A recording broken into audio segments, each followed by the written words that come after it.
you heard me proclaim in the presence of many witnesses, and entrust them to reliable people who will be able to teach others also.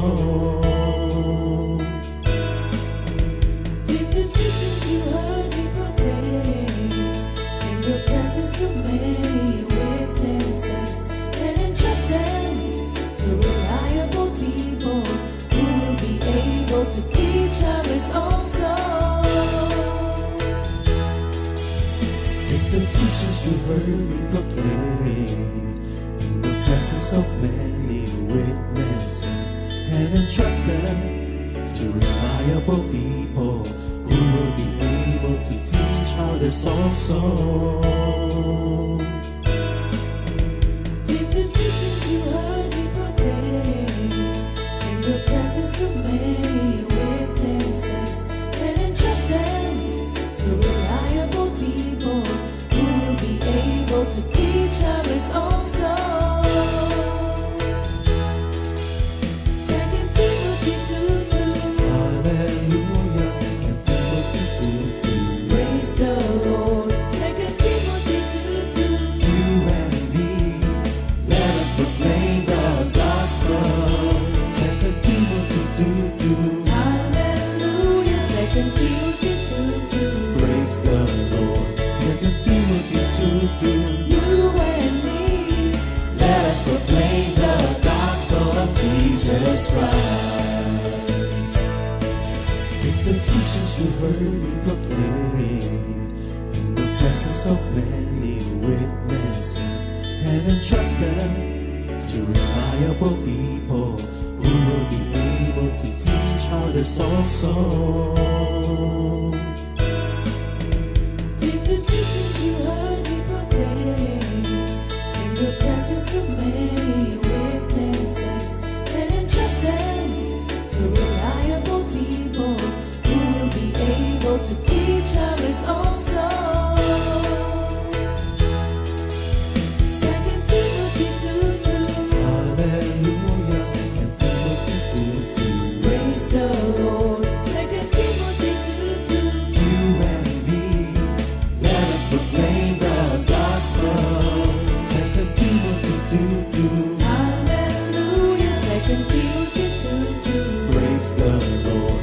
2 Timothy 2:2. You and me, Let us proclaim the gospel of Jesus Christ. The harvest is plenty, but the workers are few. And as for me and my house, we will serve the Lord. We will serve the Lord.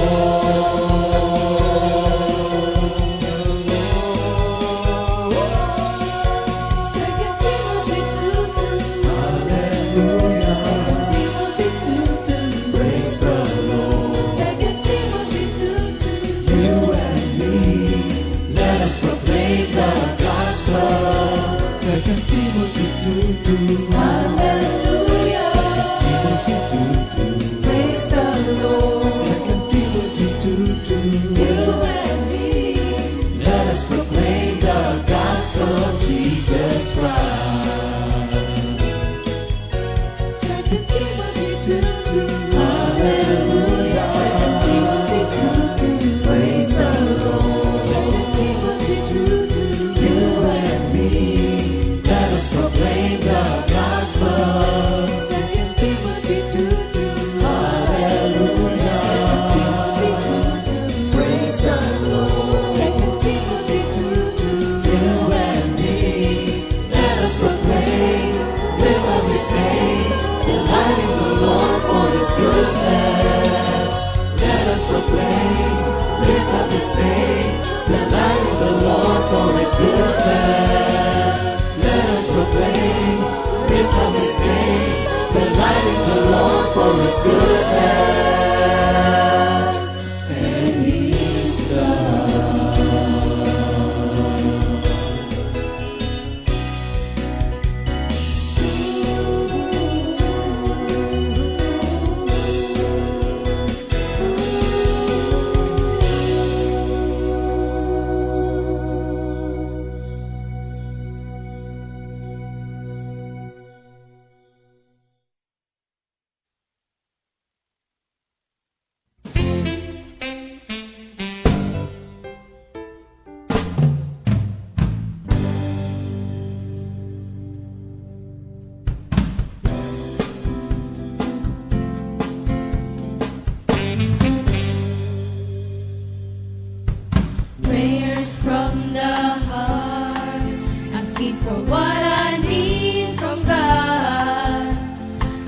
wondering from the start, what is God's lead for me? Prayers from the heart, asking for what I need from God. I'm wondering from the start, what is God's lead for me? It is time He will make it happen. It is time He will grant your heart's desire. It is time, with His grace and power, anything is possible.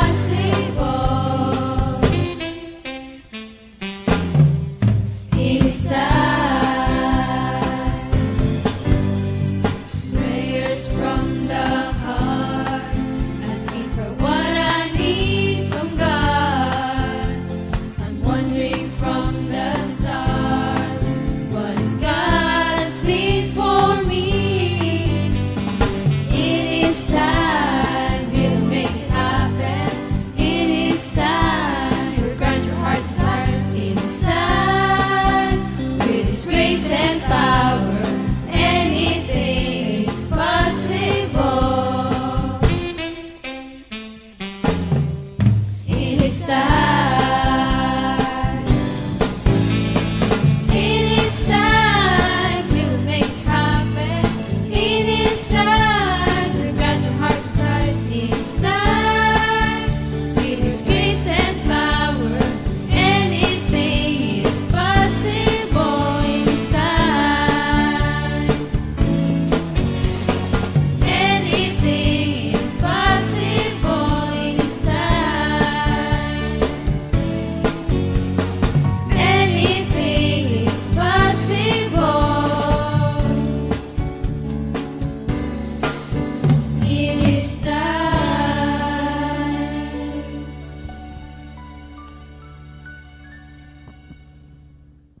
Morning, Jesus. Good morning. Ayan, good morning sa mga narito sa loob ng center at sa mga nakikinig sa ating lahat. Amen. So, good morning, Comfy. Lahat po sa inyo lahat, mga kapatid. Generic na. Una. Pero para sa atin, hindi lang naman Comfy member. Meron din sa mga kapatid natin na tumatangkilik, no? Itong ating GMJ. Dahil nga po sa, ito naman ay worldwide. Ito may para sa lahat. Hindi naman po ito sa selected, kundi ito'y para sa lahat. Dahil ito po ay tungkol sa mga pag-aaral ng ating Panginoon. Amen.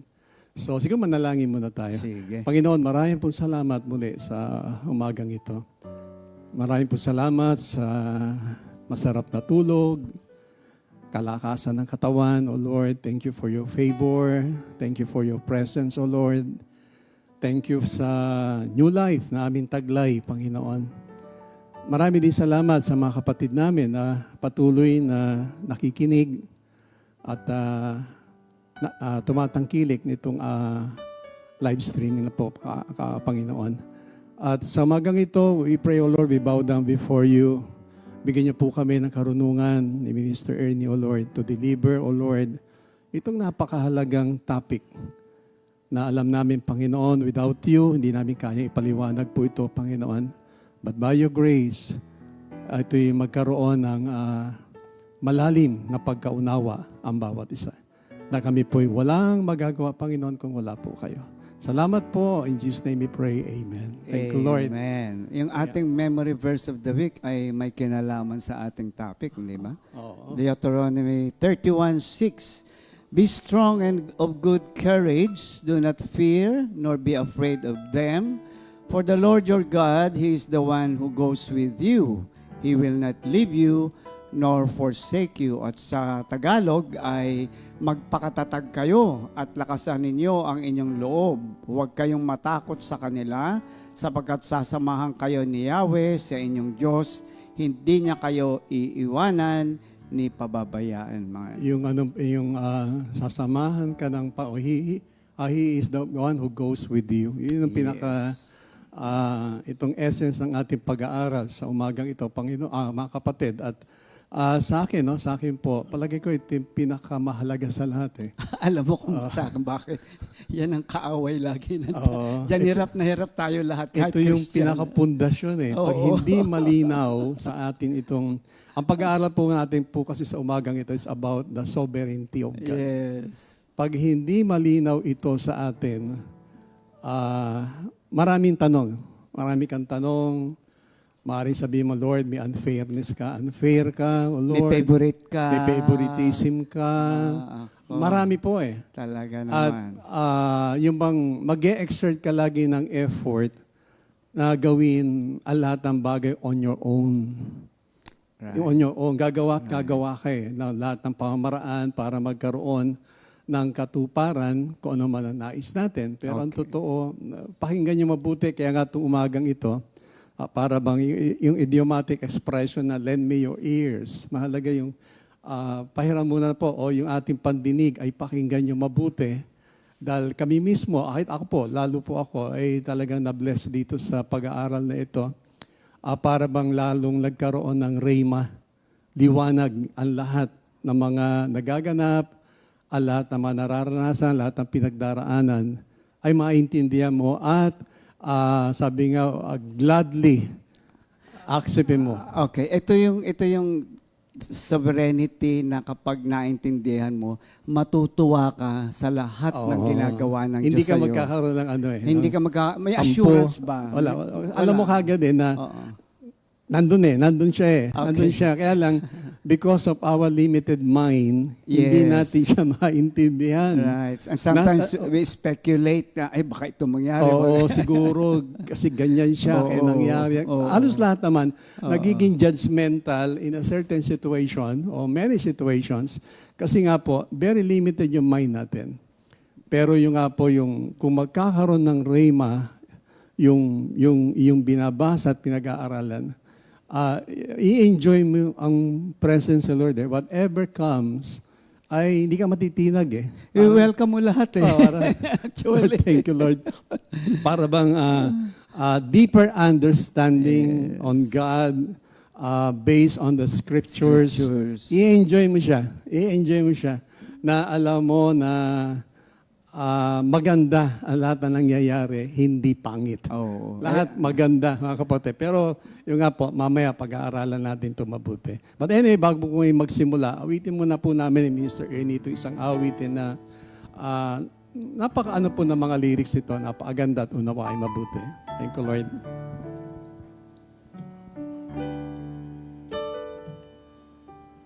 I depend on God alone. I put my hope in Him. He alone protects and saves me. He is my defender. One more time. I depend on God alone. I put my hope in Him. He alone protects and saves me. He is my defender, and I shall never be defeated. Trust in the Lord at all times. Tell Him all our cares. He alone is the stronghold of our lives.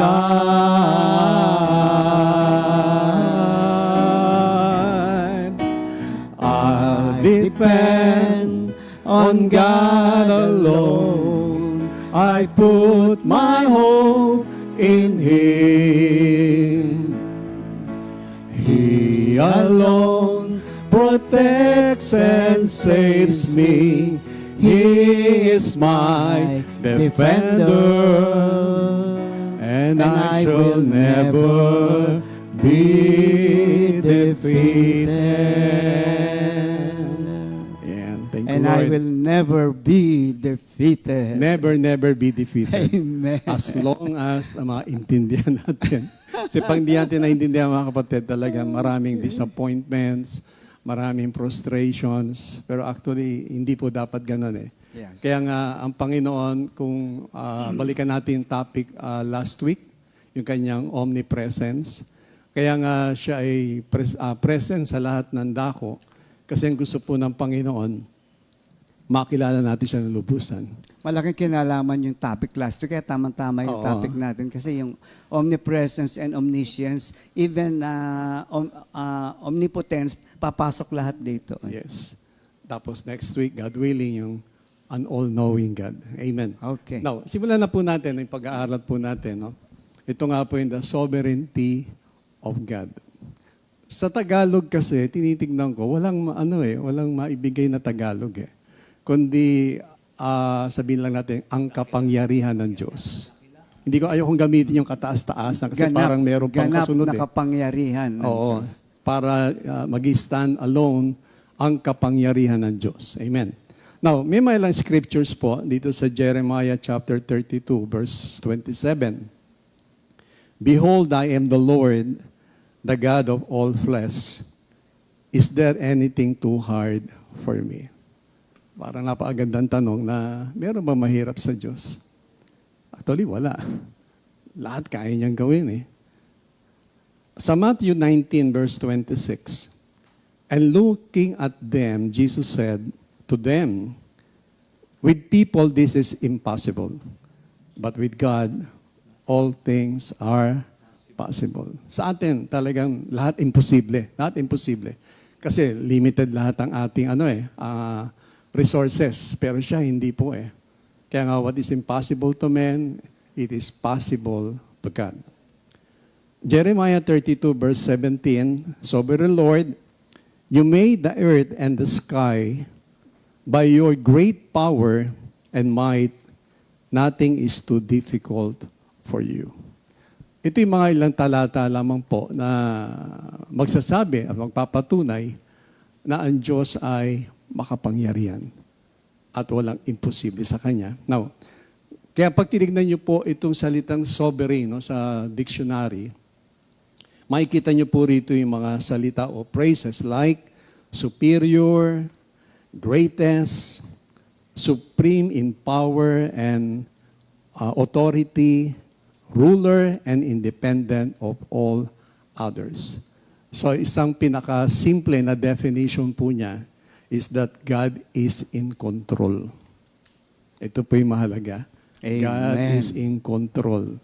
So kailangan yung mind natin, hindi lamang po kondisyon tungkol dito, kundi yung ating belief, yung trust, na kahit ano po nakikita natin, nangyayari sa kapaligiran, ano man ang bagay na yan, still God is in control. For He is a sovereign God.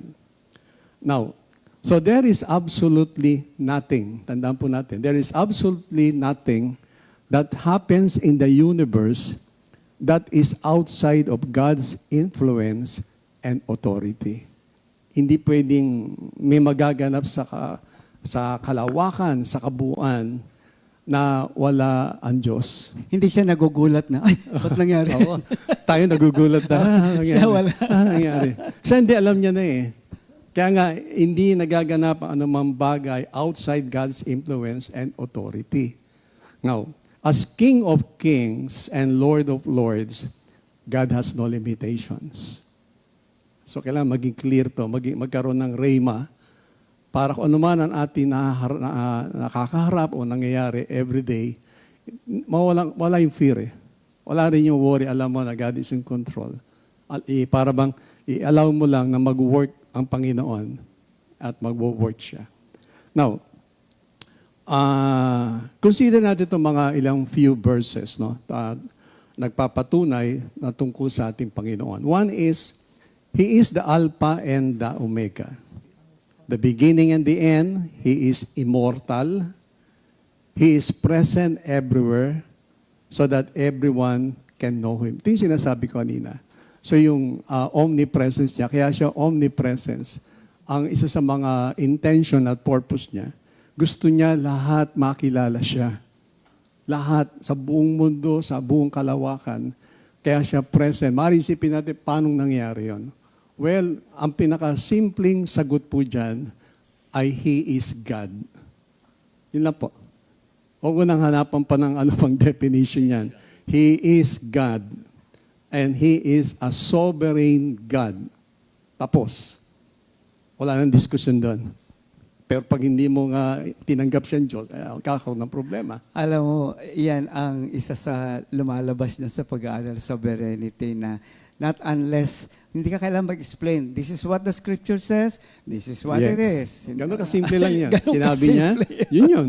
Yun ang sinabi. Yun na yun. Kung may period. Kasi minsan, dire-diretso eh. So sinabi, period. Kaya nga, take God on His word. Correct. Take God on His word. Sinabi niya. Tapos. Now, sa Revelation 21, verse 6, and He said, it is done. I am the first and the last, the beginning and the end.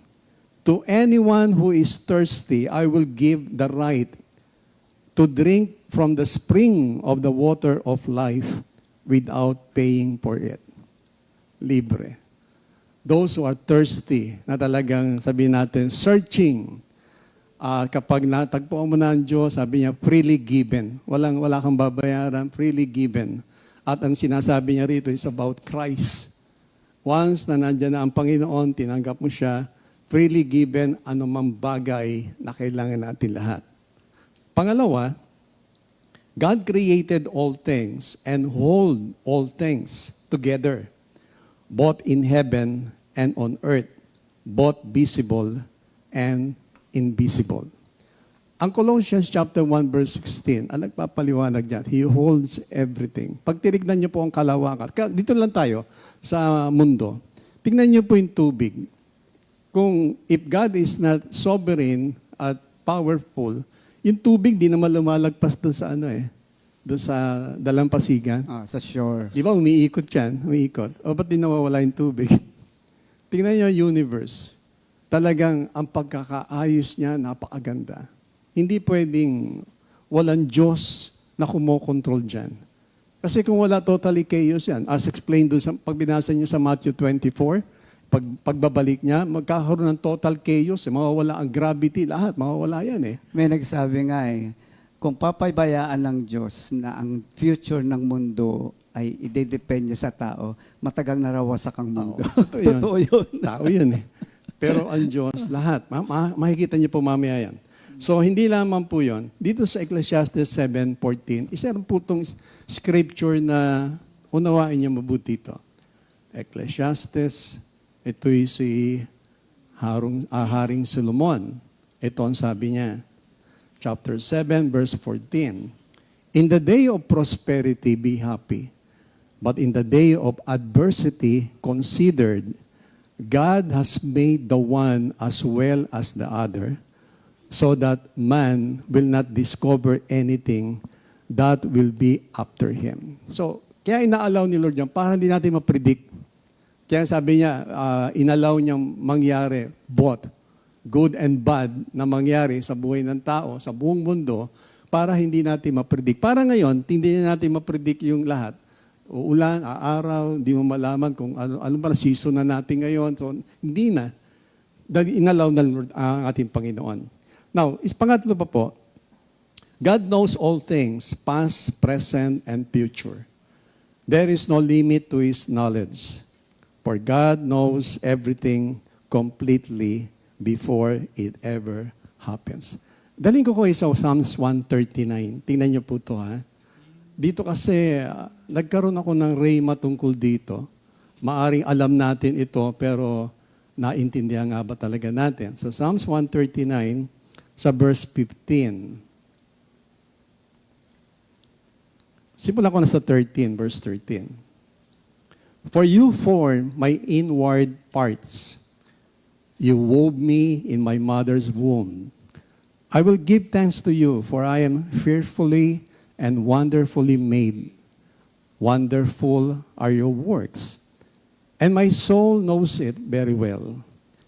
My frame was not hidden from you when I was made in secret and skillfully wrought in the depths of the earth. Your eyes have seen my unformed substance, and in your book were all written, the days that were ordained for me, when as yet there was not one of them. Pag sinabi doon, para bang before it ever began, everything is recorded. Sa loob ng sinapupunan ng isang ina, alam niya, nandun ka, siya naglagay sa'yo doon, at sabi niya, before it ever began, nakasulat na. Bound to happen ang lahat. Kaya kung ang ating kaisipan ay ganun kalawak, you will never question God eh. Kasi alam mo na, bago pa magsimula ang lahat, inayos niya na eh. Nababago lamang po ito once we disobey God. Once na binago natin yung principle niya, doon medyo nagkakaroon ng problema.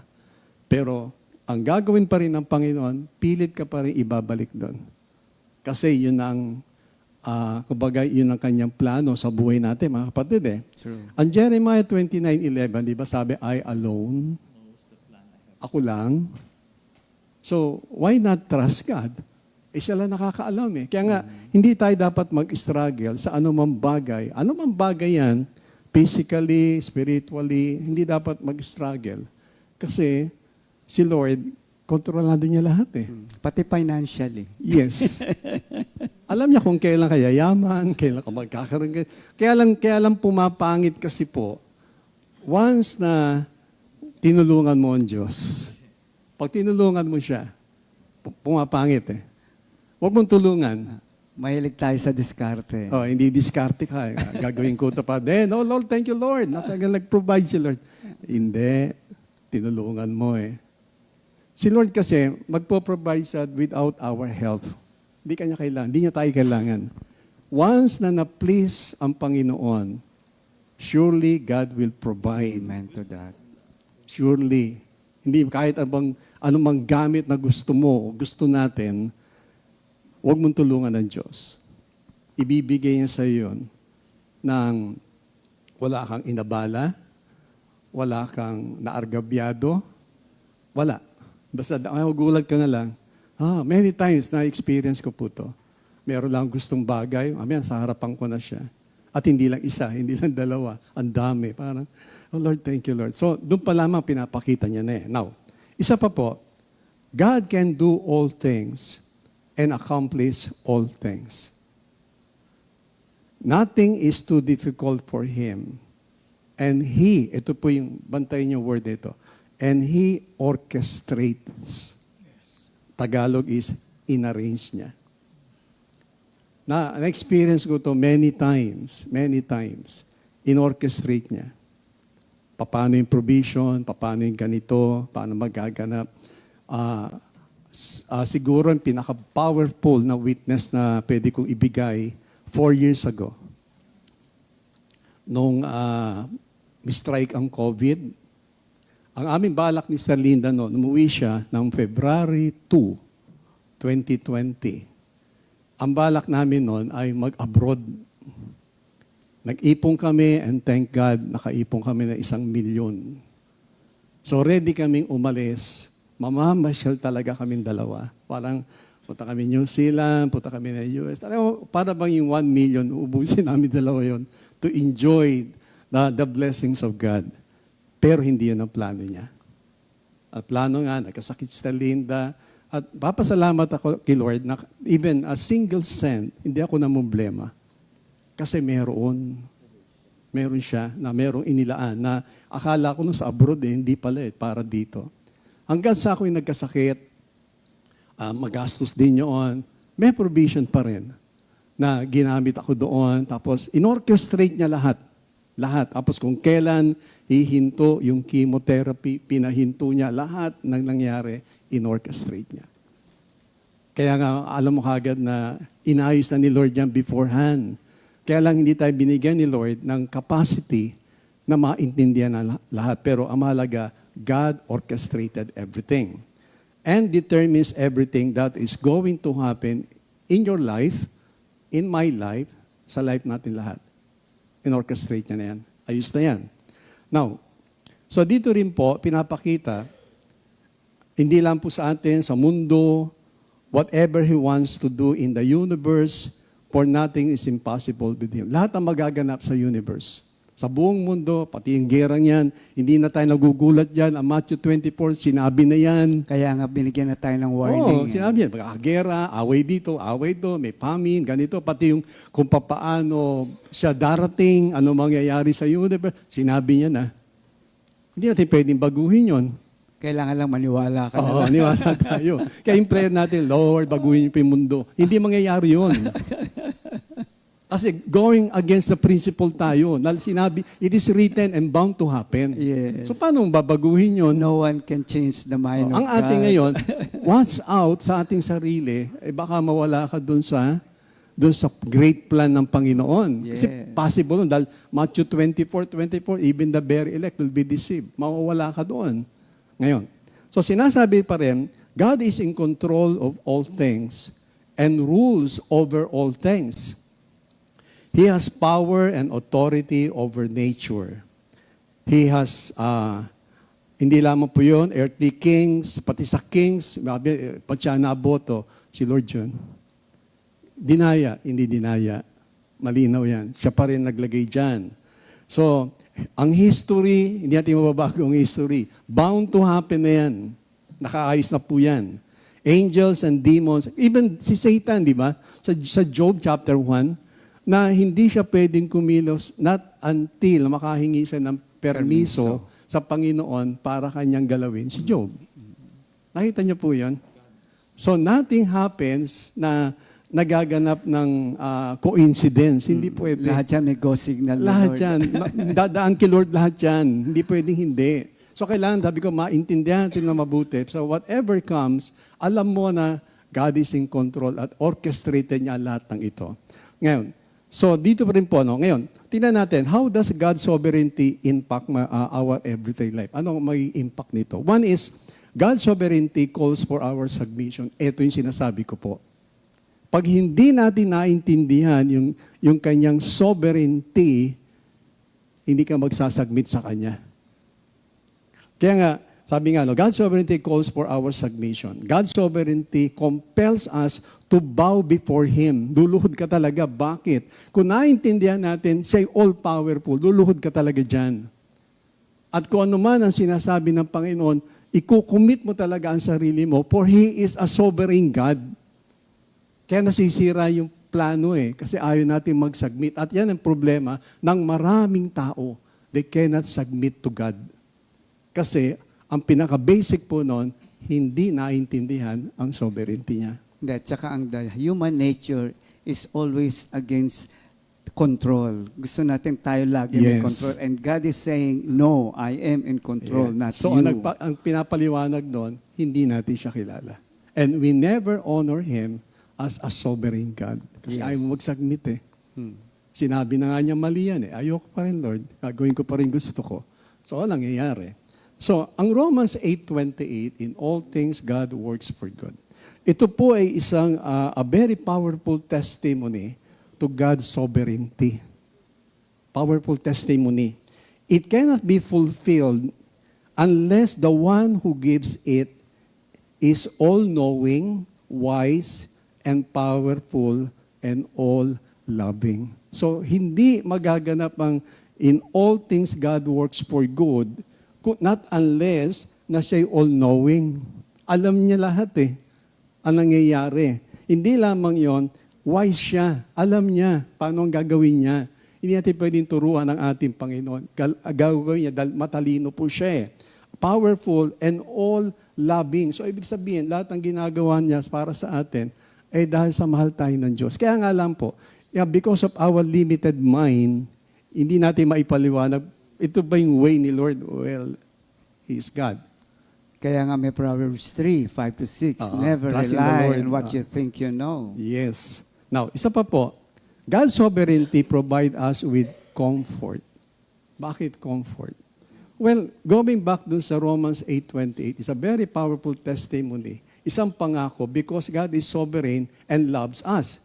Nothing will ever come into our life that He does not either decree or orders or allow. So, control pa rin niya. Kahit din sa 1 Corinthians 10:13, di ba, pag yung ating trials, sabi niya, hindi ka na masusubukin beyond your power. At siya pa rin ang magbibigay ng solution doon sa problema. So, ganun siya all-knowing. Siya rin ang nagpahintulot nun, actually. Siya pa rin. Mamaya sa pattern, papakita ko po sa inyo to. Now, so ang ating Panginoon, isa pa po, God's sovereignty inspires us to worship Him. Because He is completely good and completely sovereign, He is completely worthy of worship. Kaya kailangan i-worship natin siya. Kaya nga pagdating ng fellowship, hindi pwedeng talaga parang hindi ko ma-describe. Opening prayer pa lamang, lakaran ng lakaran. Bakit kaya? Di ba pag opening prayer, lahat, parang national anthem. Tumugtog na national mabuti anthem. pa nga yung national anthem, nakatayo lahat. Nakatayo lahat Opening prayer, naglalakaran pa rin. Bulungan pa rin. Tapos nagpe-praise and worship, iba-iba pa rin ginagawa ng tao. Why? Kasi nga, hindi naman kinilalang sovereign God. Na ang sabi niya, where there are 2 or 3 gathered in my name, I am in the midst of them. So He is here. Pero hindi ganun yung honor or respect na ibinibigay ng tao. So it's time na i-educate natin ang bawat tao. Once na nag-start ang praise and worship, concentrate. Kasi nagwo-worship na tayo. Sa worship leader, hindi ko alam paano i-handle ito na ililid mo ang tao to worship God. Kung kailangan i-call ang attention ng bawat isa, call the attention. Kasi we're worshiping a sovereign God, a living sovereign God na nasa loob ng fellowship. Di po ba? Tingnan niyo mabuti itong ating pinag-uusapan, mga kapatid, dahil sa napakahalaga po nito. Now, puntahan na natin yung the patterns. Kasi dito po, kinausap ako ni Lord dito Binalikan ko lahat ang situation a month ago. Ito siya. Now, so the potter and clay. Isaiah 64 verse 8. But now, O Lord, you are our Father. We are the clay and you are our potter. And all of us are the work of your hand. Jeremiah 18 verse 6. Can I not, O house of Israel, deal with you as this potter does? Declares the Lord, behold, like the clay in the potter's hand, so are you in my hand, O house of Israel. So most of the Bibles ay binabanggit doon sa pattern. Meron niya tawag na metaphor. Pag sinabi metaphor, parang inilalarawan ang dalawang kategorya. So pag sinabing on the potter's house, una, maaaring ito'y tungkol sa judgment on the wicked. Kaya niya, nawasakin niya Ang pangalawa, the restoration of the believers. Dito tayo sa restoration, hindi tayo sa judgment, sa restoration. When God sends His judgment, He destroys a clay pot. Talagang wawasakin niya yan, dudurugin niya, at magaganap yon. Pagdating niya, wawasakin niya talaga lahat.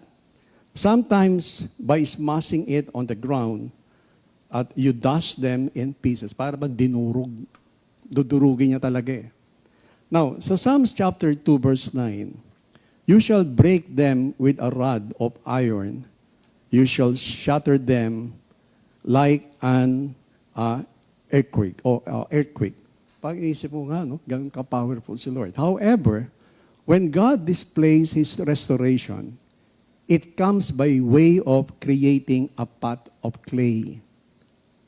Sa Jeremiah chapter 18, God the Potter is constructive and purposeful. Constructive. Kino-construct niya, inaayos niya. At meron siyang dahilan bakit niya inaayos. So, Jeremiah 18 verse 2, visiting the potter's house with Jeremiah, we too may learn lessons God wants to teach us. So, may tuturo sa atin. One, we are not yet pots.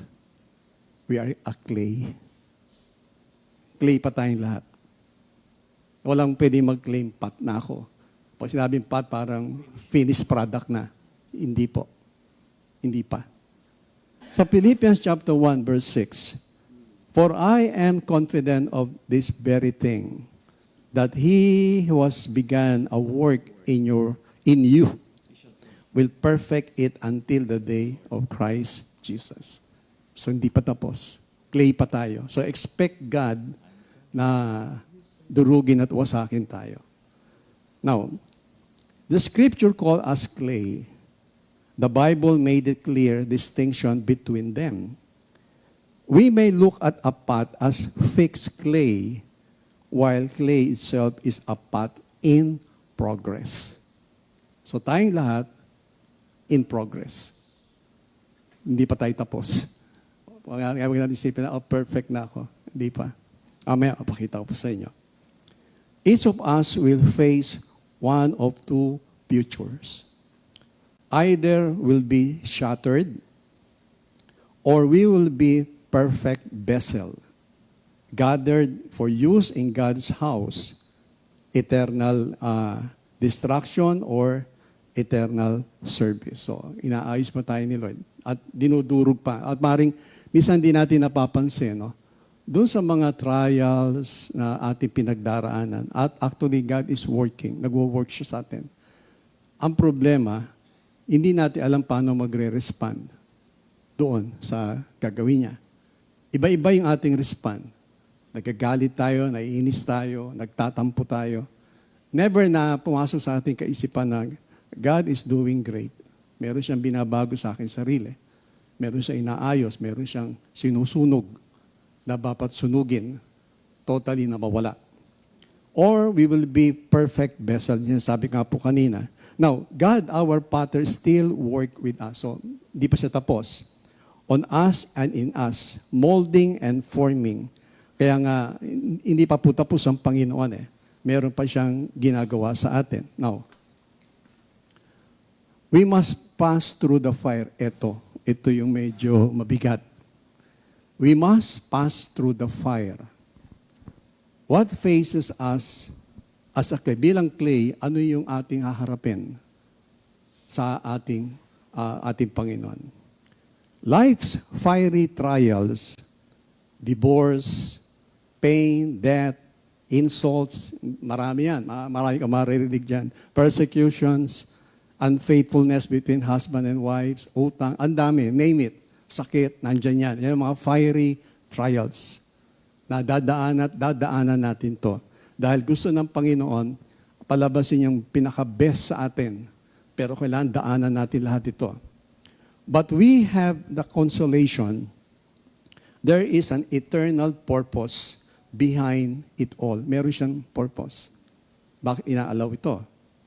And the fact that we are called upon to endure trials shows that God sees us in a something precious which He desires to develop. Kaya nga po, sa bawat nagaganap sa ating buhay, anumang bagay na yan, ang pinaka-positive side na pupuntahan natin, Lord, ano ang dinidevelop mo sa akin dito? Kahit ano pa yan, negative, persecution, insults, ano pa man yan, ano ang dinidevelop? Tingnan po nyo. Ano ang nagiging respond natin sa mga given situations? Nagagalit, naiinis, para bang sumpain mo nyo, sumpain mo tao. Manunumbat. Bakit ganon? Bakit ganyan? Bakit ganon? Punta tayo sa positive.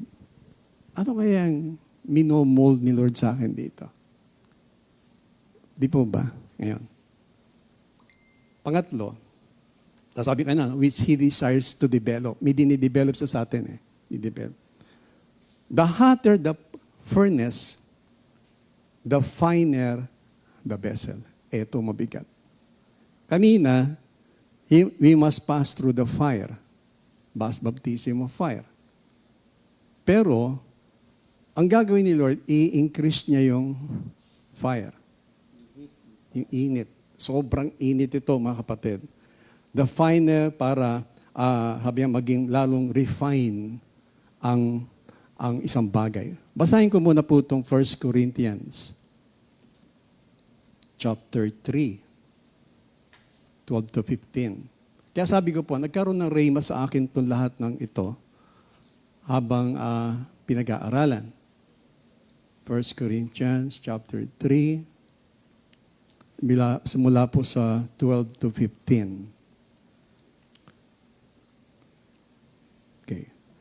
Now, if any man builds on the foundation with gold, silver, precious stones, wood, hay, and straw, each man's work will become evident. For the day will show it, because it is to be revealed with fire. And the fire itself will test the quality of each man's work. If any man's work which he has built on it remains, he will receive a reward. If any man's work is burned up, he will suffer loss, but he himself will be saved, yet so as through fire. Nakita niyo po yung fire na binabanggit. Pero, doon sa second stage, medyo parang, ayoko naman sabing iilan lang siguro makakapasa pag in-intense na yung heat. Diyos din naman nakakaala. Medyo, sabi ko, wow. Now, tuloy natin. So, different kinds of pots require different doses of heat. True. Hindi tayo pare-pareho. Iba-iba yung pots na ginagawa ni Lord sa atin. Kaya, bawat palayok ay kailangan ng iba't ibang uri ng apoy. Kaya hindi tayo pare-pareho ng pinagdaraanan. Kung napapansin niyo po, hindi pare-pareho. Merong ibang sobrang init, talagang aaray ka na eh. Talagang para bang, Lord, wala ka na bang gustong gawin sa akin? Puro ganito ba gagawin mo? Pero hindi. Meron siyang dinidevelop. Mamaya papakita ko po sa scripture na ako rin nagulat eh. Anyway, so different kinds of pots require different doses of heat. And in the potter's house, no vessel receives more heat than it needs. Iba-iba eh. Para ito kailangan lang nito yung ano lang muna, posporo. O ito ganito muna. Ito ganito lang muna ito. Hindi niya kakayanin yan. Ito ka muna. Ito, gagamitin ko ito, may gagawin ako. Intense and heat. Kaya maraming umaaray. Now, nawa, very clear sa atin ito, mga kapatid, maintindihan po natin. Now, it takes fiery trials to produce fine pottery. And the product of the greatest pain is porcelain.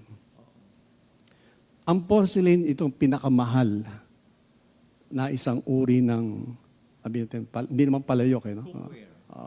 Ano tawag doon? So anyway, parang palayok. Kaya ang mahal ng porcelain, napakamahal niyan. Kasi ibang uri yung kanyang tawag dito, materials at yung init. Now, ang porcelain, it has a second characteristics. When near a light source, it channels the light. Kapag yung porcelain na gawa na, mahal yan, once na ito'y tinamaan ng ilaw, nagre-reflect. Nagre-reflect siya. So tayo, ano bang uri ng light ang nire-reflect natin ngayon sa paligid? Ito ba yung ilaw na tinamaan ka at nagbabound sa iba? O isang ilaw na nasa iyo lang dahil hindi makita? Ngayon. Having come through the fire, we channel Christ's light to the world's darkness. Kaya yung iba, intense and heat, may dinedevelop si Lord doon dahil may purpose siya. Eh, iba ba't ganito lang? Only God knows. Darating yung point na yon na magiging intense din ang hit na pwedeng pagdaanan. Now, yung tingnan niyo yung Galatians chapter 2 verse 21. It's no longer I who lives, but it is Christ who lives in me. Marami nagkiklaim nito. Pero yung nga ba talaga is no longer I who lives? Bigyan ko na example yung sa akin. 4 years ago, yung nga po, namatay si Starlinda, tinry ako doon kung emotionally, maglilingkod pa rin ba ako? Well, naglingkod pa rin po ako. Ngayon, after a few months, na-diagnose naman ako na stage 2 cancer. Maglilingkod pa rin ba ako? Yung pinagdaan, alam niyo, imagine ko nga yung chemotherapy. Hindi ako sinunog doon, pero merong mga ginamit na gamot para mawala yung impurities. Para i-wash out ko. Lumabas yun. Lahat na impurities. Lumabas. Then, after ilang 2 chemotherapy lang, sinabi ni Lord, stop. At doon naman nag-grant yung pagiging certified pastor ko. Doon lumabas yun eh. After nun eh. Tuloy na naman. 4 years ago.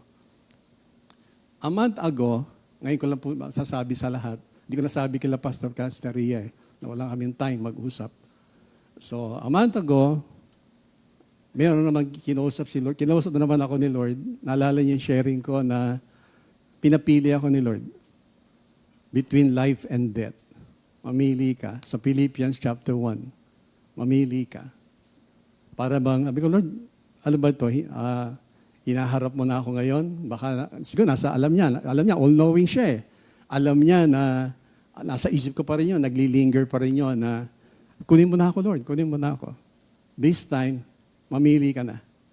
Between life and death. Pag pinili mong life, fruitful labor. Pag pinili mo ang death, sa akin ka na. Ilang segundo yon? Sabi ko, Lord, I choose life. Okay, fruitful labor.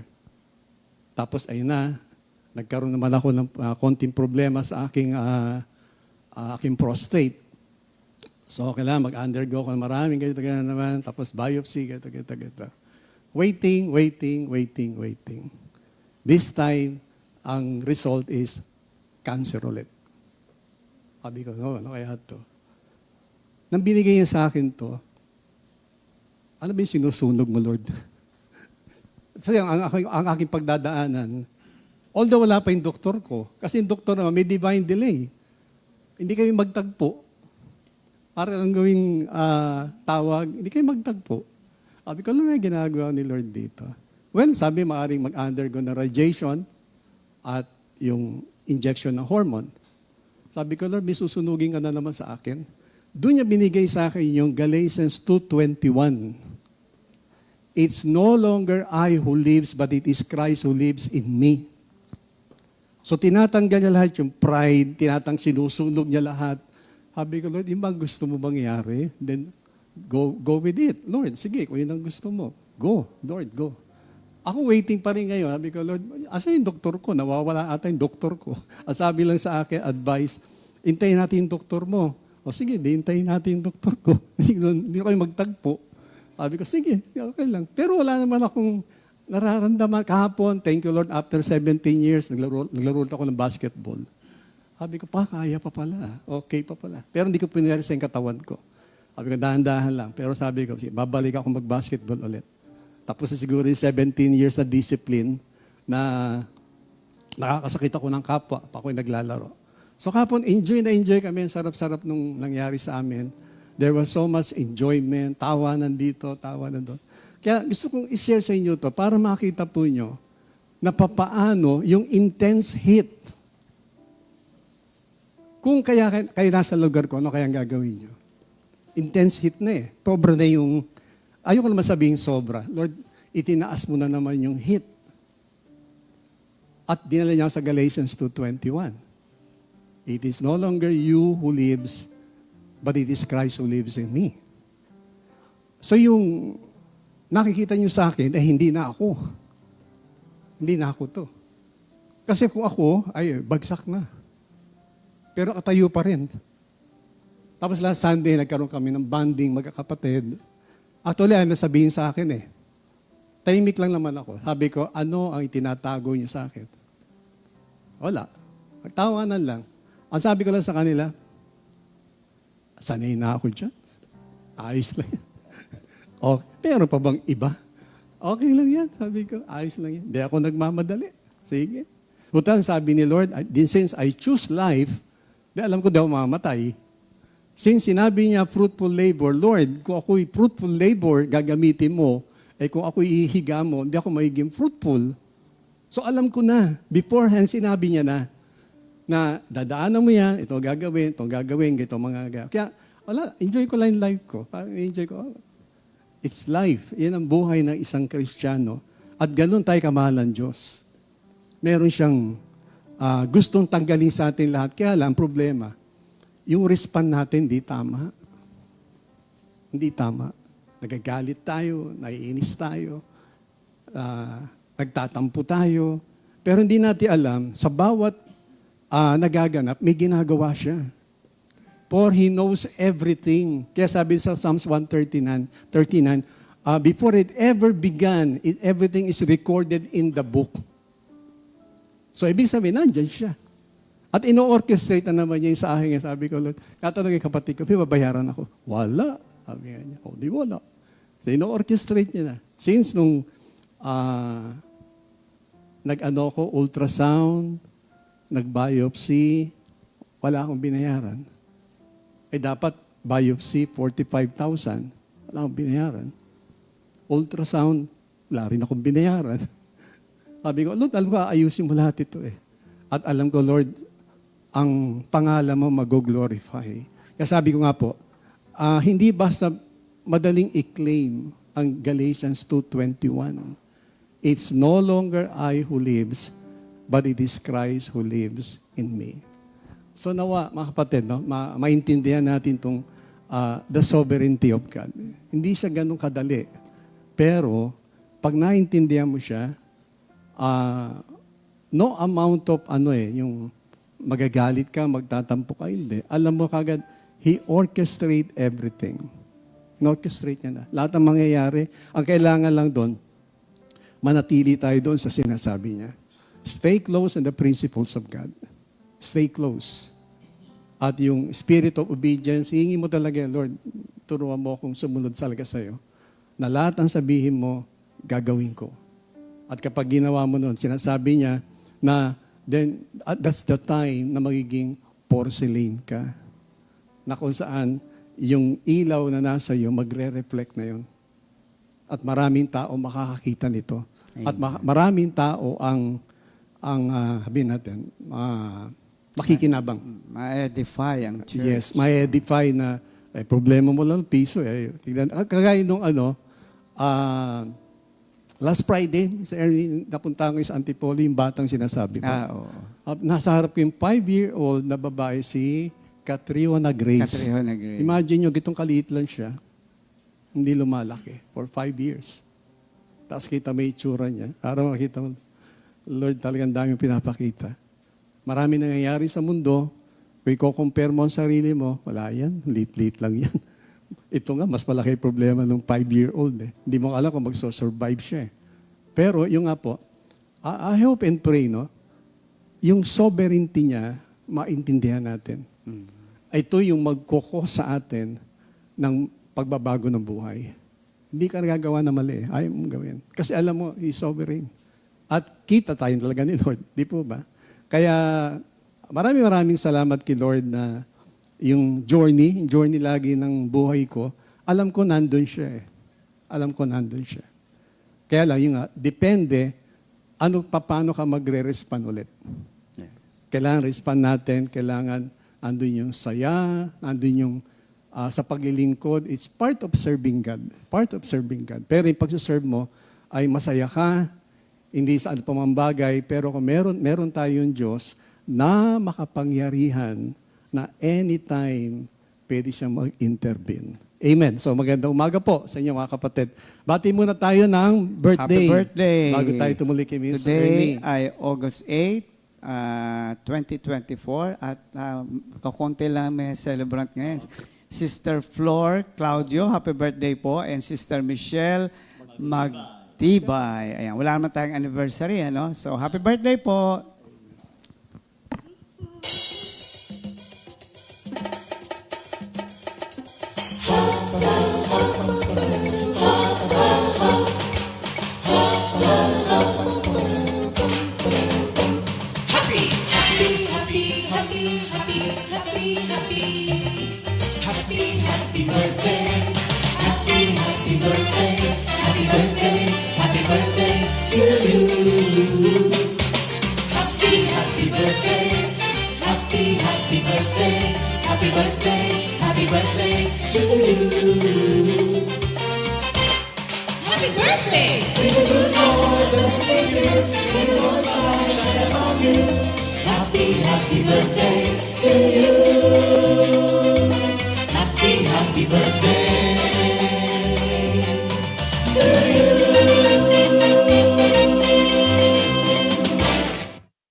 Happy birthday po sa ating mga kapatiran. Enjoy your day. So tutuloy na po natin ang ating pag-aaral. Basahin ko lang po ang 1 Chronicle 29:12. Both riches and honor come from you, and you reign over all. In your hand is power and might. In your hand it is to make great and to give strength to all. So itong pag-aaral natin ay napakaganda. Lalo na po sa mga Kristiyano kasi meron pong assurance, no? Mas na-assure tayo tungkol sa patuloy na pagkilos ng Diyos sa ating buhay. Naalala niyo, Mami, hindi ba tinuruan tayo ng dasal noon? Ano sabi niya? Lord, take full control. Diba? Okay, may sasabihin niya, take over my Lord. Ayan. Ano ba ibig sabihin nito? Ibig sabihin ba nito, nawawala na ng kontrol ng Diyos, kaya sinasabi ito ng Mami? Hindi po, no? This is to remind us of the sovereignty of God. Tayo ho ang makakalimutin Kailangan paalala sa atin na ang Diyos pa rin ang may control, no? So, ano ho ba ang definition? Meron ho binigay na definition si Pastor. So, ang definition pong kinuha ko ay more on the biblical side. God, by His limitless power and limitless knowledge, has eternally ordered and determined to happen from beginning to end in all of His creation, all for His glory and purpose. So pag sinabi hong limitless power, ito yung kanyang omnipotence, yung binabanggit kanina. At pag sinasabing limitless knowledge ay omniscience niya. No? So sinasabi dito, ang kanyang kapangyarihan, ang kanyang karunungan ay kumikilos sa ating buhay through His sovereignty so that eternally ordered. Ibig sabihin sa madaling salita, binabanggit nga kanina, na sa simula pa lang hanggang sa wakas, ang pagkilos ng Diyos, ang karunungan ng Diyos, ang siyang mag-ooperate sa lahat ng kanyang mga nilikha. Sa malinaw to from beginning to end. At may dalawa pong purpose. Ito po'y napakahalaga para ma-appreciate natin yung ating buhay Kristiyano. First, it is for His glory. At alam naman po natin na tinawag tayo upang patuloy nating maluwalhati ang ating Panginoon. So yung patotoo ng ating kapatid, na again, it's for the glory of God. And the other one is for His purposes. So yung pag binabasa mo ngayon sa Romans, sabi doon, hindi dahil mabait yung tao, dahil sa gagawin ng tao, ano pa man, kung hindi dahil sa pagkatawag niya. So sa madaling salita, ang lahat ng bagay, ipinapakita niyang siya ang Diyos. Psalm 90 verse 1, from everlasting to everlasting, you are God. Madaling salita, kailangan makita natin ito sa ating buhay. At ipinapakita niya ito at demonstrate niya through His sovereignty. Okay, doon natin nakikita yung kanyang sovereignty. Sovereign. Through His, okay, we've been used to sovereignty kasi. Through His sovereign, no? Through His sovereign rule. Ayan, okay?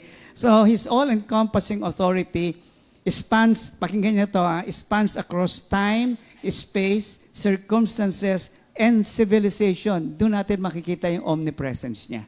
No? So, walang oras, walang space, walang civilization, walang history, walang circumstances, walang sibilisasyon kung hindi ang patuloy na pagkilos ng Diyos ang makikita natin sa lahat ng ito. Kaya nga sabi natin kanina, hindi tayo nagugulat na. Hindi nagugulat ang ating Diyos. No? So, the sovereignty of God is a reality. Sorry, I've been used to sovereign. The sovereign rule of God is a reality that challenges the value of contemporary culture which depends on its abilities above all else. Ito'y balintuna sa mundo. Sa mundo ay umasa ka sa sarili mong diskarte, sarili mong karunungan. So dito maraming magre-react talaga. Kasi yun ang alam natin, yun ay tinuro sa atin. Pero sinasabi na ating pag-aaral at ng salita ng Diyos na hindi. Ang ating kailangan ay ang katotohanan na ang Diyos ay ang ganap na may kapangyarihan sa lahat ng kanyang mga nilikha. Okay. So, ang karakteristik po ng God's sovereignty, sovereign rule of God. Sorry. Okay. Sovereignty. Okay. Number 1, He has absolute independence to do as He pleases. Maraming ayaw nito. Siya ay may ganap na authority na gawin niya kung ano ang gusto niya. Sa mga taong di nakakakilala sa Diyos, magwawala. Pero sa ating nakakakilala sa Panginoon at may ugnayan sa Diyos, natutuwa dahil alam natin ang puso ng ating Panginoon. Psalm 115:3, Our God is in heaven, He does whatever pleases Him. So whatever pleases Him. If you know the heart of God, if you have that knowledge, a personal and intimate relationship with God, matutuwa ka dahil alam mo ang lahat ng gagawin niya ay para sa ikabubuti. Okay? So, ito pa maganda, He is not accountable to anyone. Walang pwedeng mag-question sa Kanya. Hindi siya kailangan magpaliwanag kahit kanino, so hindi siya pwedeng magpaliwanag sa atin. Okay? Daniel 4:35, All the inhabitants of the earth are accounted as nothing. Hindi ito sinasabing minimenos tayo. Ang sinasabing natin, ang authority niya overrules everything else and everyone else. Okay? That is what it means. He does according to His will among the hosts of heavens, among the inhabitants of the earth, and no one can stay His hand or say to Him, what have you done? Walang pwedeng magsabi sa Kanyang, wag mong gawin yan. Walang pwedeng magsabi sa Kanyang, ba't mo ginawa yan? Again, napakalinaw ng sinabi, hanggat hindi mo nakikita na ang Diyos ay Diyos, magkakaproblema ka even in your Christian life. Okay? His plan and purpose will stand for all eternity. Ang plano ng Diyos at ang layunin ng Diyos ay magaganap at magaganap nagsimula pa noon at hanggang sa katapusan ng lahat ng bagay, naroroon at naroroon na kumikilos ang ating Panginoon. Isaiah 14:24, The Lord of hosts has sworn, As I have planned, so shall it be. As I have proposed, so shall it stand. No one can change or influence the plan of God. Doon mo makikita yung pagka-Diyos niya. At doon mo rin makikita kung anong puso meron ka sa harapan ng Diyos. It brings you to awe, it brings you to worship, then definitely you know who your God is. Kaya nga po itong pag-aaral na to, isang nakita ko nung pinag-aaralan ko, may expose ang puso ng tao eh. May expose. May mga, kumbaga, unbeliever dyan o ano pa man na hindi pa nakatunay, bakit? Ayan. Kasi karapatan ko to. Yan, di ba? Ito ang dapat mangyari sa buhay ko. Ayan sinasabi mo kanina, no? So, ano pa ito? Isaiah 46:9-10. Ang sinasabi sa Isaiah 46:9-10, the events of the past and the future are made certain because they are predetermined by God. Okay. Ulit lang po natin yung sinasabi kanina, pero mahalaga pong maunawaan natin na kahit tayo, hindi dapat magulat sa nangyayari sa buhay natin. Sinishare ni Pastor kanina, no? So, ano ang impact ng truth na ito sa unbeliever? Offensive ito. Kasi tinuruan tayo ng self-reliance, self-confidence, self-made. So this challenges the very principles which the world is teaching us. Okay? Matthew 11:6. Kaya hindi ko makalimutan to, ilang beses itong minention ni Lord. Blessed are those who are not offended because of me. People will be offended by what we are studying now. Some people will not like it. Okay? But for us, we are not offended. In fact, we come to understand and value more the calling of God in our lives. Yun nga yung binasa natin kanina Secure ka na Naroon, basta manatili ka, secure ka because He is always what? In every details of our life, He is there for us. No? So, for the believer, so kanina, impact of this truth to the unbeliever. For the believer, from the creation of the universe to the smallest details of our individual lives, He is the ultimate source and power. So ito ang katotohanan.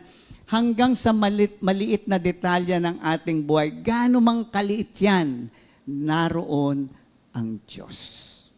Okay? He is the ultimate, ang sinasabi ng ating pag-aaral, He is the ultimate source and power. Kaya ang kanta kanina, I depend on God alone. Salvation is through Christ alone, by faith alone, through grace alone. So mahalaga yung salitang alone. Why? Because He is the ultimate source and power. Sa Job 1:21-22, napakaganda nito. Di ba sabi niya, and He said, naked I came from my mother's womb, naked shall I return there. The Lord gives, and the Lord has taken away. Blessed be the name of the Lord. In all of this, Job did not sin or charge God with wrongdoing. This guy understand the sovereignty of God. Naintindihan niya. Hindi niya kinwestiyon ang Diyos. Bakit nangyari sa kanya ito? Again, nung sabihin ng asawa niya, mamatay ka na. Sumpain mo na ang Diyos. Ang sabi niya, magpapasalamat ka lang ba o tatanggapin mo lang ba ang mabubuting bagay na galing sa Diyos pero hindi ang mga adversity? Again, no, makita natin dito, ang taong ito ay ganap sa pagpapasakop sa ating Panginoon. So Job acknowledges God's sovereignty, and humbled himself. Ito yon. Bakit niya nakita yon? As he is reminded of his rightful place in God's design. Kumbaga sinasabi ng ating pag-aaral, hindi ikaw ang sentro. Ang Diyos ang sentro ng lahat. Bahagi lang tayo sa isang napakadakilang ginagawa ng Diyos sa kanyang plano at matuwa ka at magalak ka na ikaw ay bahagi nito. Yun ang makikita dapat natin. Job knew that God is in full control. No? Kaya nga, di ba, medyo nag-question siya. Pagdating sa Job 38, mahaba yun. Ayun natin. Simple na lang kaya mo bang gumawa ng bundok? Kaya mo bang magpaulan? So doon niya, lalo niyang nakilala ang ating Panginoon. At naghayag ang Diyos because ang position niya in His faith is tama. Na siya pa rin, ang Diyos pa rin, ang siyang may hawak ng lahat ng bagay. Psalm 147:5, His understanding is infinite. Ito, mahalaga to. Hindi ka na magka-question pag tinanggap mo ito. His understanding is infinite. Bakit niya pinahintulot sa buhay niya yun? Naintindihan niya yun. God never does anything out of meaninglessness. Hindi ang Diyos nag-aaksaya ng oras niya, hindi rin niya aaksaya ng oras mo. May kahulugan at kadakilaan ang lahat ng bagay na pinagdadaanan natin. So, also His absolute control over the actions of all His creation. Acts 17:26, and He made from one man every nation of mankind to live on all the face of the earth, having allotted, ito na po yung Psalm 139 na binabanggit mo, having allotted periods, the boundaries of their dwelling place. Hindi nagkataon na Pinoy ka. Hindi nagkataon na isinilang ka sa pamilyang yan. Hindi nagkataon na yan ang iyong kalalagayan ngayon sa lipunan. At hindi rin nagkataon na ikaw ay ikaw. Alam niyo kung bakit? Pati ang DNA natin has been predetermined by God. Maraming magtatanong dyan, ano, robot na lang ako? Punta tayo dyan maya-maya. Yan ang ano doon eh. Wag na lang, robot na, para lang. Siya na pala lahat eh. Yun ang reaction ng isang taong walang pagkakakilala sa Diyos. Romans 9:11, for the children not yet been born, nor having done any good or evil, so that the purpose of God according to election might stand, not of works, but of Him who calls. This is a very humbling verse. You know why? Ba't ka nakaupo dyan at sinasabi mong ikaw ay mananampalataya? Hindi dahil mabait ka. Hindi ikaw ay kung ano pa man. Ang pagkatawag sa atin ay dahil sa layunin ng Diyos. Kaya nga ang buhay natin bilang Kristiyano ay masumpungan natin kung ano ang layunin ng Diyos sa buhay mo. Kaya nga po ako pag may mga pinagdadaanan, ako mismo tinotoyo, alam niyo sinasabi ko, Lord, I can trust you with this. Di ba? May mga ugali rin naman tayo, may mga moods tayo na hindi natin maintindihan. We don't want it, but it's there. And I tell the Lord, I can trust you with this. And I can move on. Kasi nga, kasama yan, bahagi yan ng layunin ng Diyos sa akin. Psalm 139:6, even before I speak, you already know what I will say. Even the very detail of a person's life are predetermined by God. Wala pong bagay sa buhay natin na hindi ang Diyos ang nagtakda. Maliwanag po yon. Ano impact nito sa unbeliever? Fatalism. Ang fatalism po ay ito, since all events are predetermined and therefore inevitable, human action is pointless. So, ang fatalist po, maraming Pilipinong fatalist, mahirap di mahirap talaga, tanggapin. Para bang, no choice na, yun, exactly, no option anymore. Kasi yun eh. So, makita natin yung diferensya ng ating attitude, yung ating reaction sa reaction ng mga taong ito. Fatalists feel that no matter what they do, the outcome will be the same because it is predetermined. Resignation to one's fate or destiny and victim mentality. Kaya siguro naniniwala sa sa hula. May mga naniniwala sa horoscope. Yan, naniniwala sa palm reading. Walang relasyon. Tayo yun. Ako nung araw nagpapahula. Walang relasyon sa Diyos. So ano ang pinaasahan nga? Hindi ang Diyos. Marami pong fatalist na Pilipino. At hindi lang naman Pilipino, pero I'm saying locally, ay tignan po natin ang ating buhay. No?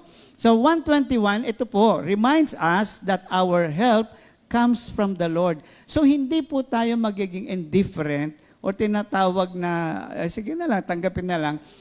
Romans 1:21 emphasizes an active faith rather than fatalism. Na tayo tinawag ng Diyos para sa kanyang kaluwalhatian at para sa kanyang layunin upang patuloy nating maranasan ang buhay na ganap at kasaya-siya. We don't even know what is good for us. We don't even know what is happiness for us. Kaya sabi, hindi, mabait ako. Ako nung araw, akala ko mabait ako. Na maging Kristiyano ako, nakita ko ang sama ng ugali ko.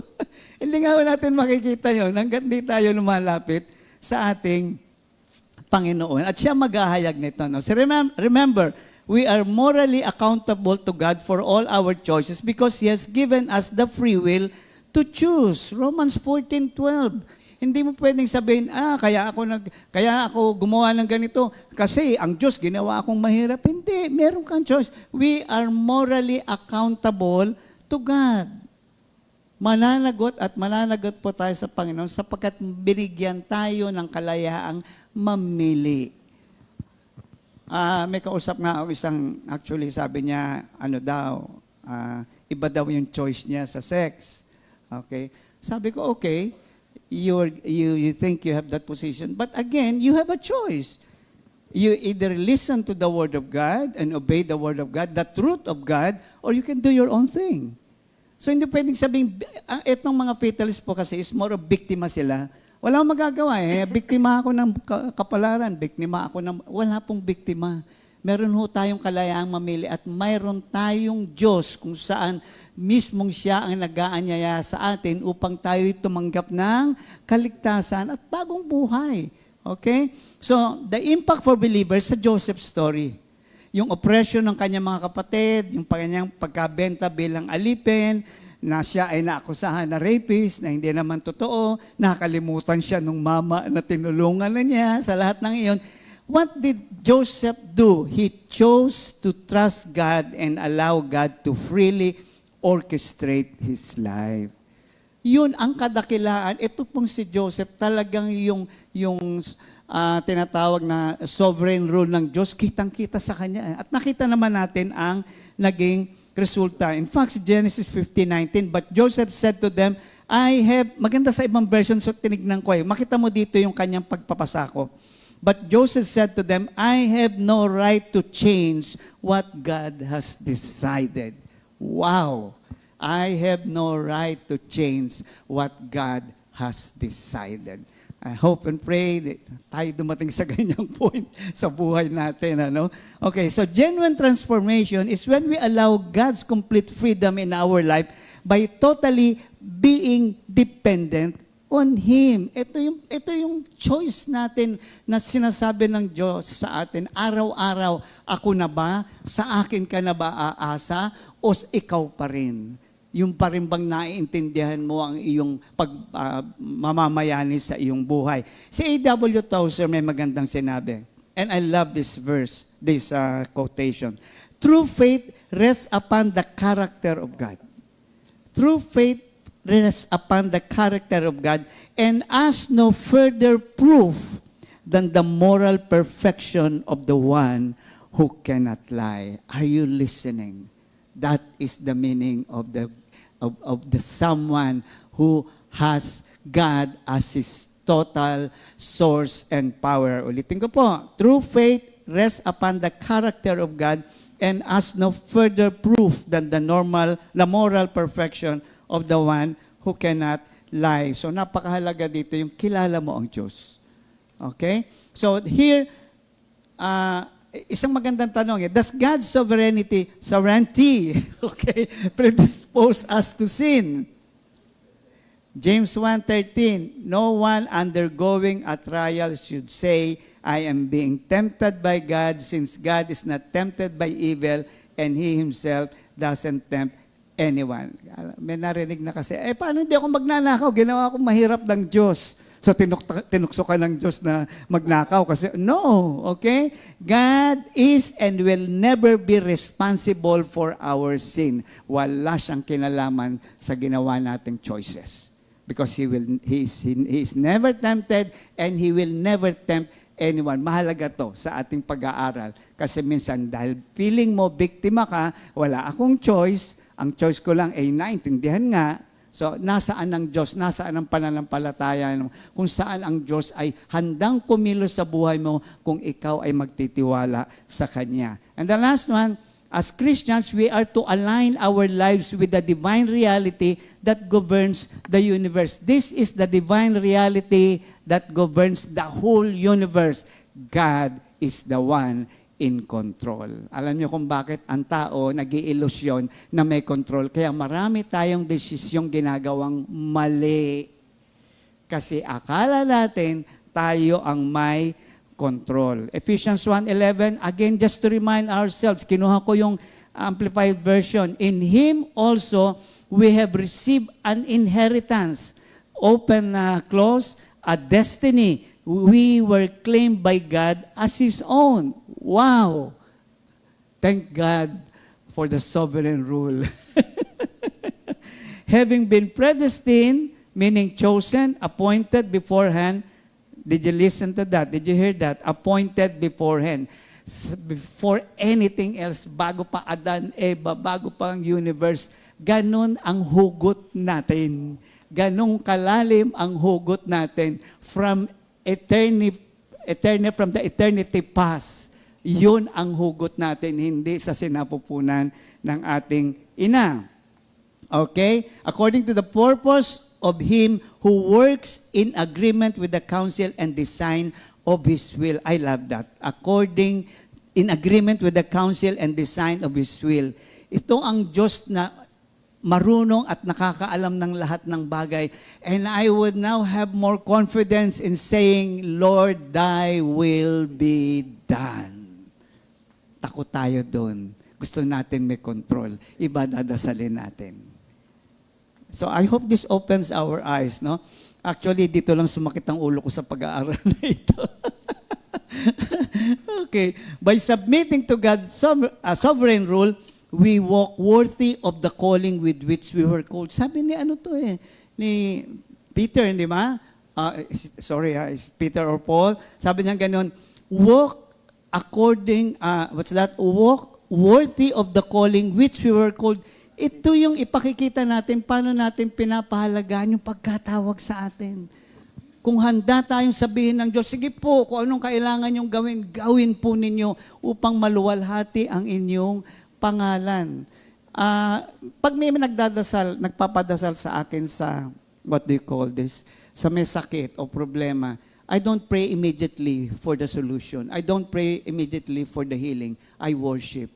What do I say? Lord, glorify your name in this situation. Let your will be done in this situation. We worship first because we acknowledge His sovereign rule over us. Okay? Now, sa Genesis, matatapos na 5 minutes. Genesis 50:20, sabi ni Joseph, but as for you, you meant evil against me, but God meant it for good to bring it about as it is this day to save many people alive. Joseph, in all his trials and triumphs, acknowledges the sovereign rule of God who orchestrated events beyond his understanding. Maganda yung salitang orchestrate kasi sa orchestra, walang-wala sa tono, walang nauuna, walang humihiwalay. Everything is working smoothly. And that is the reason ang buhay natin is not working smoothly. God is orchestrating something in our lives. Yung kanilang sinasabi niyang potter and clay, there's a word there that we need to use, malleability. We need to be malleable in the hands of God. Ano ibig sabihin ng malleable? Ang putik po, pwede mo siyang i-shape into anything. Pag sinabing malleable, pag ginanong ka ni Lord, abay sumabay ka. Pag binitawan ka ni Lord, abay sumabay ka. Hanggang mabuo niya, yung sinasabi mong porcelain.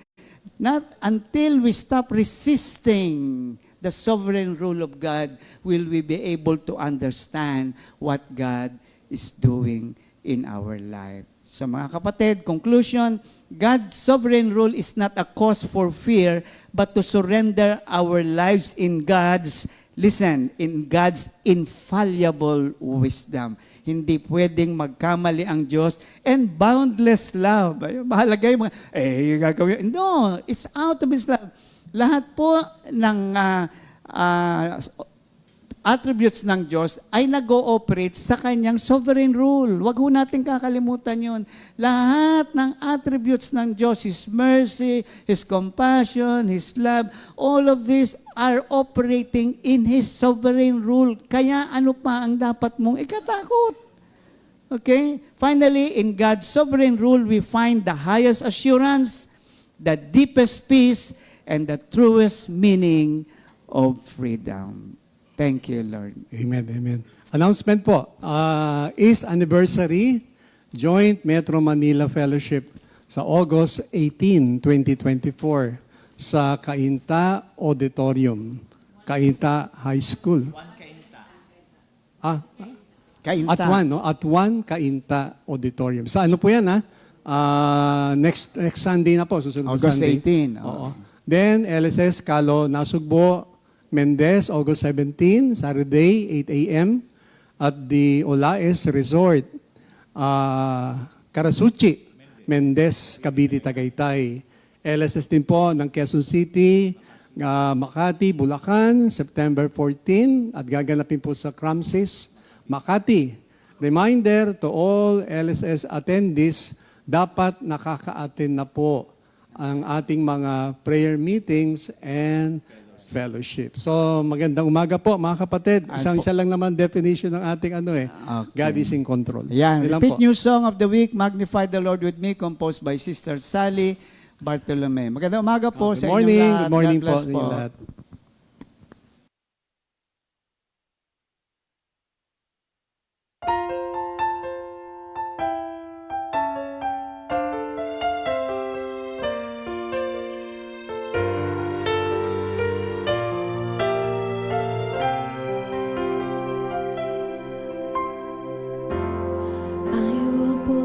the Lord at all times. His praise shall continually be in my mouth. My soul shall make her boast in the Lord. The humble shall hear and be glad. I sought the Lord and he heard me and delivered me from all my fears. I will give you thanks, O Lord, and worship you as long as I live. Oh, magnify the Lord with me, and let us exalt his name together. Oh, magnify the Lord with me, and let us exalt his name together.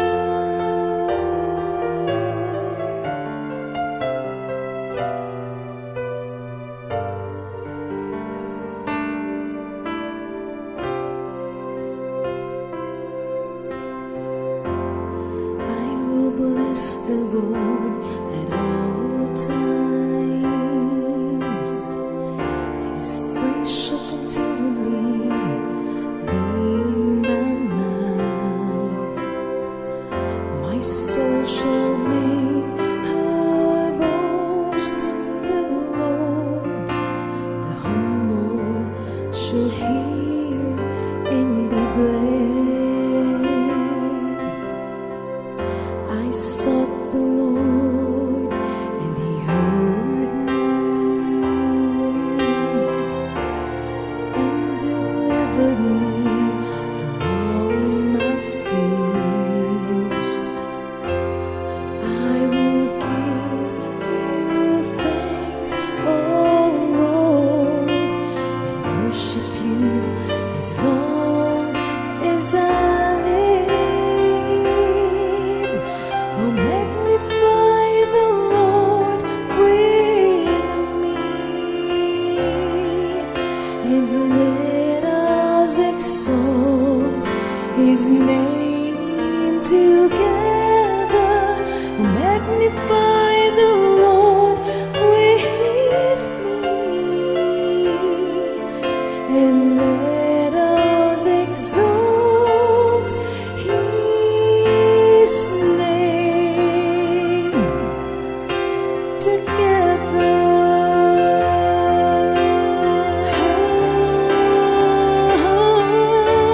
Oh, magnify the Lord with me, and let us exalt his name together. Magnify the Lord with me, and let us exalt his name together.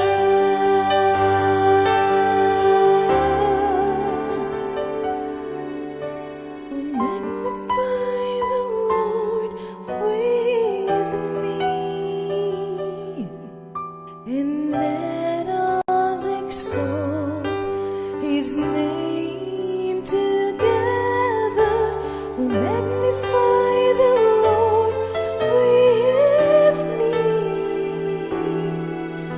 and let us exalt his name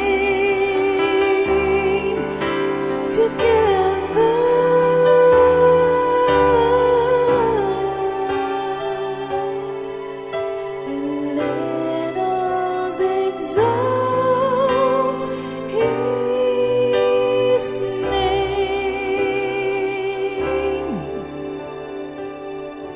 together.